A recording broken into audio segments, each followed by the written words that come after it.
Penyaluran gaji dan tunjangan hari raya THR aparatur sipil negara ASN mencapai 70,7 triliun rupiah per akhir Maret, tumbuh signifikan 42,8% dibandingkan realisasi tahun lalu sebesar 49,5 triliun rupiah. Demikian dikatakan Menteri Keuangan Sri Mulyani Indrawati.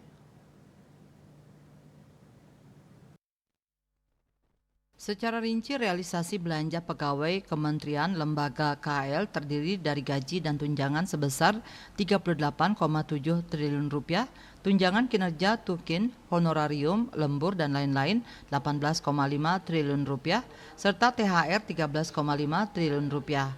Dalam konferensi pers APBN kita di Kementerian Keuangan Jakarta, seperti dikutip dari kantor berita Antara, Sri Mulyani menjelaskan terdapat dua faktor yang menyebabkan peningkatan tersebut. Pertama yaitu kenaikan gaji ASN TNI Polri naik 8% dan pensiunan 12%. Hal itu tentunya berdampak pada pengeluaran belanja KL tiap bulan.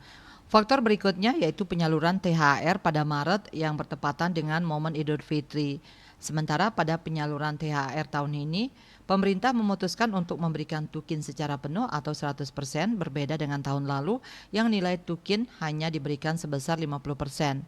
Untuk diketahui, realisasi belanja pegawai KL selama 4 tahun terakhir secara berturut-turut yaitu 48,8 triliun rupiah pada 2021, 50,3 triliun rupiah pada 2022, 49,5 triliun pada 2023 dan 70,7 triliun pada 2024.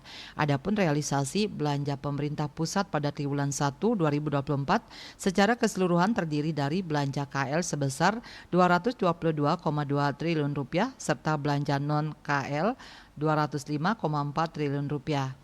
Realisasi belanja KL setara dengan 20,4% dari pagu yang disalurkan untuk bantuan program sembako, penyaluran bansos, dan dukungan pelaksanaan pemilu. Sementara belanja non-KL terrealisasi sebesar 14,9% dari pagu yang digunakan untuk realisasi subsidi energi dan pembayaran manfaat pensiun. KMB Bali Pos melaporkan.